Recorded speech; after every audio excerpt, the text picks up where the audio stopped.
wakas, magiging apo na namin kayo! Hala, Bonbon! Yung mukha ni Ramil! Diyos ko! Hindi na tao yan!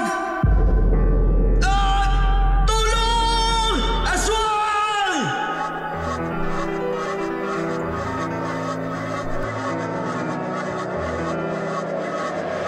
Lagim FM. Lagim FM. Paano kung sa isang normal na hapon, sa sakahan ng lolo mo ay may maramdaman kang kakaiba? Kahit wala namang makikitang tao. Katulad na lamang ng naging karanasan ko noon sa sakahan ni Lolo Amben ko sa Batangas. Nangyari ito nung binata pa lamang ako, taong 1988. At nasa edad 23 pa lamang ako ng mga panahong yon. Pawis, init at kaba ang nararamdaman ko habang tumatagal ang maghapon. Sa bawat galaw ng palay ay ramdam ko na may kakaiba. Isa itong kwento sa sakahan ng mga araw na iniisip kong simple lang at ng mga bagay na hindi ko inaasahan na mangyayari sa isang ordinaryong gapasan. Ako nga pala si Bonbon at sisimulan ko na ang aking istorya.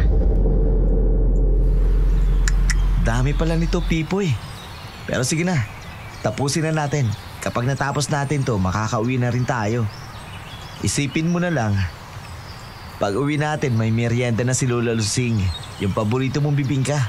Aba, baka pati sa labat pa may kasama pang nilagang saging. Ewan ko sa'yo, Bonbon. Kanina ka pa nagsasabing konti na lang eh. Parang hindi naman nauubos. Parang buhok mo lang. Kahit lagi ka nagpapagupit, makapal pa rin. Pero sa totoo lang, ang sakit na ng katawan ko. Di ba pwedeng bukas na lang natin to ituloy? Bukas na lang? Aba, paano na kung bukas biglang umulan? Tumubo uli yung mga damo. O kaya naman biglang dumating si Lolo Andoy at mahuli tayo nagpapahinga habang nagtatrabaho. E dinayari tayo. Oo nga. Baka mahabol na naman tayo ng tungkod ni Lolo Andoy. Pero tama ka naman. May punto ka pa rin. At sa bagay, kapag natapos naman yung ginagawa natin ng maaga, edi makakatulog ako ng maimbing. Alam mo, Bonbon, aaminin ko. Minsan naiingit ako sa'yo. Kasi kahit anong trabaho, may kaana ka. Ako kasi, mabilis mapagod. Trabaho ko kasi. Alam mo naman, di ba? Kasi Pipoy, iniisip ko lagi bawat pagod may kapalit. Hindi lang pagkain o pahinga. Masarap sa pakiramdam kapag natapos mo agad yung dapat mong gawin. Parang sa buhay, di ba? Puro ka reklamo, wala ka matatapos. Pero kahit mahirap, kung susubukan mo, may bunga. Ubo, tumatanda ko na nga. May kasabihan ka na ngayon ah. O sige na, ituloy na natin. Pero ikaw maghapas ha sa masukal na parte ah. Baka makagat ako ng ahas eh. Ay naku Pipoy, baka ahas ng baryong kumagat sa'yo. Hindi yung nasa damo. Nalilibang na kami ng pinsan kong si Pipoy nang biglang may dumating na 2 bisita na hindi namin inaasahan. Ayan Pipoy, kunti na lang talaga. Tiyaga lang, tapos makakauwi na tayo. May tsansa pa tayong makahabol sa merienda ni Lola. Naku Bonbon, kainin na po yung sinasabi. Para kang sirang plaka. Oo na, sige na. Tatapusin na natin to, di ba? Mas mabuti na ito kaysa mahabol naman tayo ng tungkod. Oy, mga iho. Dito ba yung sinasabing may aanihin pa? Pinapunta kami ni Lolo Andoy para tulungan kayo. Aba, opo, dito po. Sino po sila? Ako si Aling Belia. At ito naman ang kasama ko, si Ramil. Kasama natin sa pag-ani. Magandang hapon sa inyo. Ako nga pala si Ramil. Manggagapas din.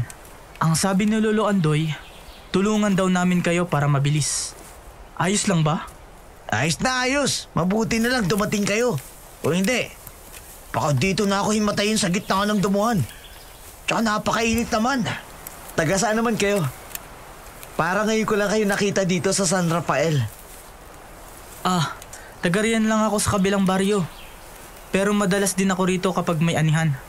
Basta trabaho, sige lang ako. O siya, huwag na tayo magdaldalan pa. kapag lahat tayo kumilos, baka matapos natin to agad bago lumubog ang araw. Tama kayo dyan, Aling Belia. Oh, Pipoy, Ramil, tara na. Sabay-sabay na natin itong tapusin para mamaya sabay-sabay din tayong kumain. Natuwa na kami ni Pipoy dahil may makakatulong na kami sa paggagapas. Pero sa halos isang oras na nagtatrabaho si Aling Belia at Ramil, ay may bigla akong napansin. Pipoy, pumarinig ka nga. May napapansin ka ba? Anong buwan naman yung buon-buon? Kanina ka pa tingin ng tingin. Baka mamaya mapuwing na yung mata mo. Hindi, seryoso to. Tingnan mo sila Aling Belia at Ramil. Ang bilis kumilos. Parang hindi normal yung kilos nila sa paggapas. Wala man lang pahinga. Ni isang patak ng pawis wala akong nakikita. Ay naku, Bun-Bun. Ang tawag dyan masipag. Sanay siguro eh. Tayo mga batugan kung ikukumpara. Kaya ayan, parang hangin lang kung gumagalaw sila. Huwag mo nalang pansinin mga kilos nila. At upagin mo na yung ginagawa mo. Ano ka ba? Hindi kasi yung Pipoy eh. Kanina sinilip ko si Ramil habang yumuyuko siya. Akala ko naiilawan ng araw yung batok niya. Pero parang iba eh. Mapula at parang kumikislap. Tapos yung mata ni Aling Belia, biglang napalingon. Parang masyadong maliwanag. Hindi normal yun, di ba? Ikaw talaga, Bonbon. Malikot ang imahinasyon mo. Palibasa lagi kang nakikinig ng mga kwento ni Lolo tuwing gabi. O baka naman gutom ka lang o naiinitan ka. Kaya kung ano-anong nakikita mo. Tumutok ka na nga lang sa ginagawa mo. Hindi yung kung ano-anong sinisita mo. Pipoy, kilala mo naman ako, di ba? Hindi ako basta-basta nag-iimbento. May kakaiba talaga. Tingnan mo, dire-diretso pa rin sila. Kahit tayong dalawa, halos tumirik na ang mata sa pagod. Hindi man lang sila umiinom ng tubig. Bun-Bun, pakinggan mo ako. Ang hirap ng panahon ngayon. Kapag may mga taong gandang tumulong, huwag muna tayo magduda agad. Malay mo, biyaya sila sa atin. Wala sila. Baka hanggang bukas talaga tayo, hindi natin to matatapos maghapas. Di ba gusto mo matapos agad? Yaan mo na. Magpasalamat na lang tayo at may katulong tayo dito. Diyan ka na nga muna. Parang sumakit yung tiyan ko eh. Di naman pwedeng dito ako magkalat. O di ba? Nang mga sandaling iyon, iniwan ako ni Pipoy kasama sila Aling Belia at si Ramil. Ay hindi nawala ang kaba sa aking dibdib, lalo pa nang mapansin kong kumakagat na ang dilim. Ramil, pwede na siguro tayong huminto. Halos hindi ko na makita ang palay. Baka kung saan tumama itong panggapas ko. Bukas na lang uli. Ramil, naririnig mo ba ako? Pwede na tayong huminto. Seryoso, baka mapagalitan tayo ni Lolo. Kung masusugatan tayo kasi madilim na. Bigla akong kinilabutan dahil tila nag-iiba na si Ramil. Maging si Aling Belia ay tila iba na rin sa postura nito habang nagagapas. At mas lalo akong nawindang nang bumalik na si Pipoy. Bonbon! Bonbon, dali! May nakita ko nakakatakot! Ha? Pipoy, na paano ka naman? Para kang hinahabol ng multo. Ano bang nangyayari sa'yo? Yung hayop ni Lolo Andoy! Lahat patay! Tsaka yung kambing at manok! Pati baka! Sinipsip ang dugo! Bonbon, wala lang natira! Parang pinaglaruan! Yun na nga bang sinasabi ko eh. Tama ako, di ba? Kanina pa ako may kutob, Pipoy. Hindi normal ang kilos ng dalawang kasama natin. Pero, teka, nasaan na sina Lola at Lolo? Pumunta ako sa kubo. Wala si Lolo at Lola doon. Sana walang nangyaring masama sa kanila. Diyos ko, anong gagawin natin? Wala sila. Saan naman kaya sila magpupunta? Kailangan natin mag-isip kung tama ang kutob ko. Baka tayo nang isusunod. Bonbon, ayoko na dito. Umalis na tayo. Kayo na, bago pa tayo mapahamak. Oo, Pepoy. Tama ka. Pero paano tayo pupuslit nito? Diyos ko, Lolo Andoy, nasaan na ba kayo? Hindi kayo makakatakas. Magiging hapunan namin kayo! Hala, Bulbul! Yung mukha ni Ramil! Diyos ko! Hindi na tao yan! Tulong! Aswang! Santo, anong liwanag yan? Bakit ka mayroon yan? Ang mutya ng sanglaksang liwanag. Tama! Hindi sila makakalapit dito. Mga walang muwang! Akala nyo, makakatakas kayo. Ang dugo ninyo, ang siyang magiging panibagong lakas namin. Matanda ka! Hindi ako papayag! Nalamunin mo kami! Hangal! Hindi mo ko matatalo gamit ang pipitsoging talim na yan. Pero hindi kami susuko! Pipoy! Dito ka lang sa likod ko! Gutom ako! Huwag na kayong makipaglaro! Mukha mo! Kung gusto mo ng dugo, doon ka sa palengke! Sa katayo ng baboy! Liwanag ng mutya!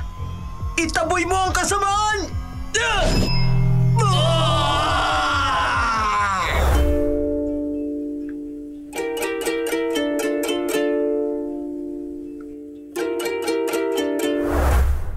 Doon ko lang nakumpirma.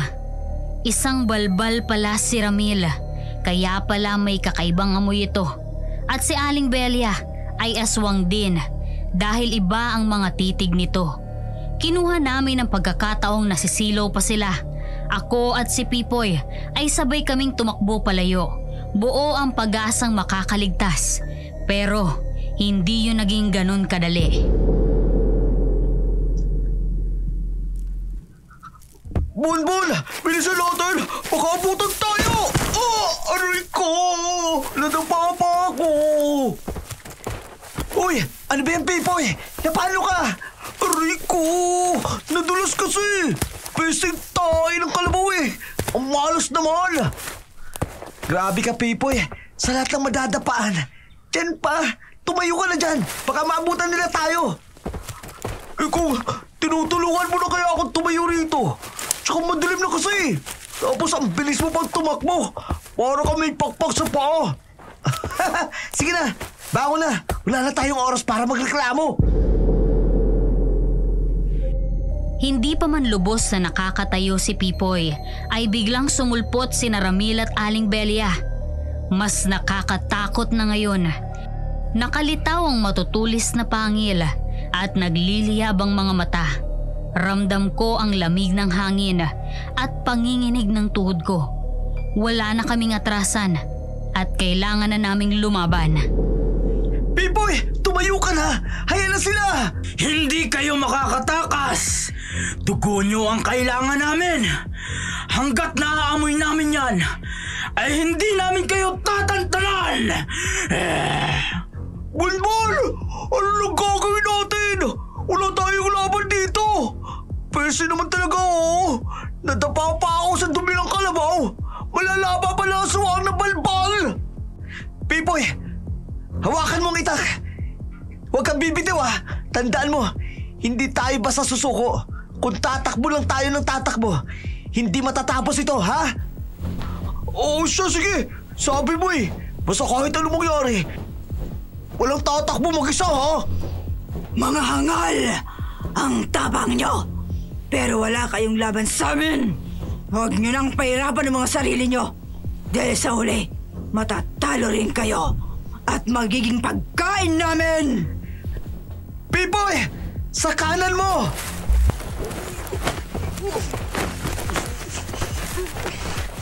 Ramdam ko ang init ng hininga niya. Pipoy, iwasan mo siya. Hanggat kaya mo, huwag kang magpapahuli. Mga walang hiya! Papatayin ko kayo! Bulbul! Tinamaan ko siya! Pero hindi pa rin siya bumabagsak. Iwanan natin siya, Pipoy. Ang mutya ng liwanag. Takot sila dito. Itigil niyo yan! Ngayon na, Pipoy. Gamit ang itak mo. Tapusin mo na! Hindi!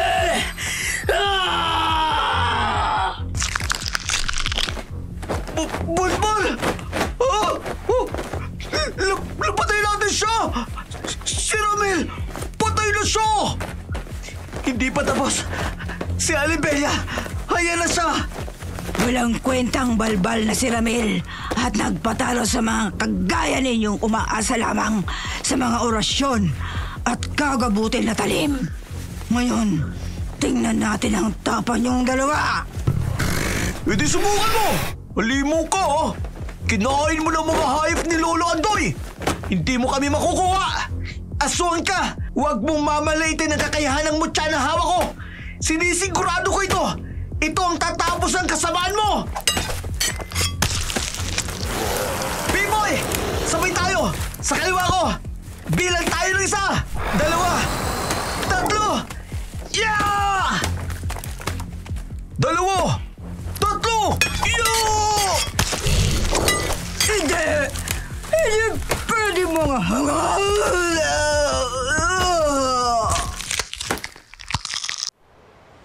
Bulbul! Tapos na ba? Wala na ba sila?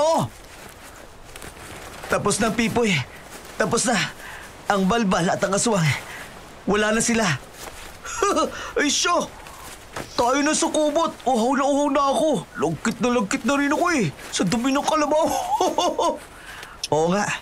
Napagkamalan ka pang panakot ng mga uwak. Sa itsura mong yan.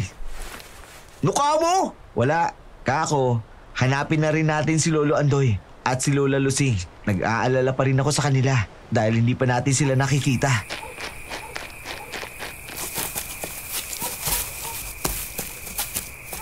Pipoy! Ayun na! Kita ko na ang ilaw sa kubo. Tsaka kung naroroon si na Lolo Andoy at Lola Lusing. Ay! Salamat!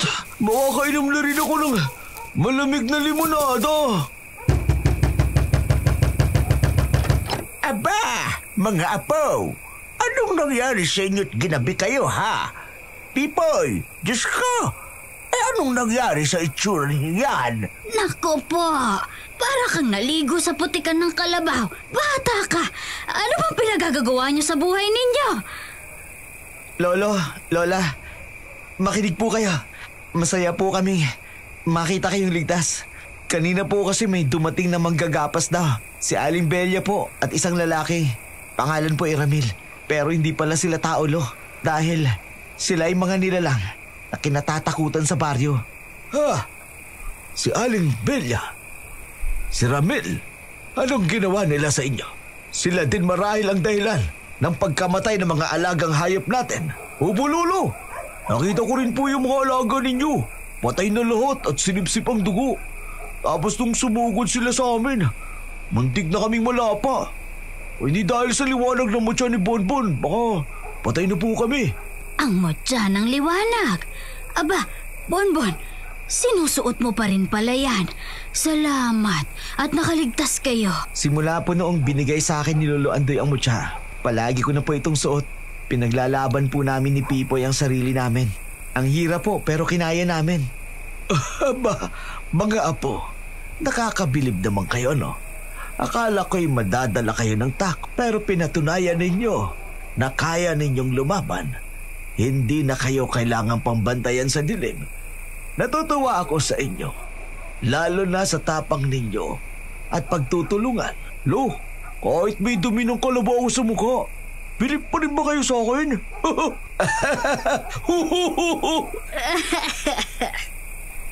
Abay, oo naman, Pipoy. Kahit mukha kang kalabaw ngayon, bayani ka pa rin. Sabi ko na sa'yo, Pipoy eh. May silbi ang dumi ng kalabaw na yan. Palatandaan, nakasama kita sa laban. Mula noon, ako at si Pipoy na lang ang gumagapa sa sakahan. Sabi namin, mas mabuti nang mapagod kaysa muling mapasok ng mga nilalanga na kunwari tutulong, pero aswang at balbal pala. Natutunan ko na rin ang tunay na lakas ay nasa pagtutulungan at tiwala sa isa't isa.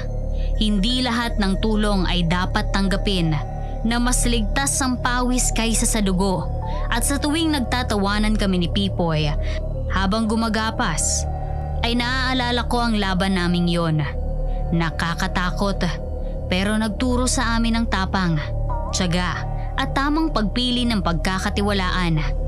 Hanggang dito na lamang po ang aking istorya. Naway inyong naibigan at at kapulutan ng aral. Lubos na gumagalang, Bonbon. Lagim FM. Lagim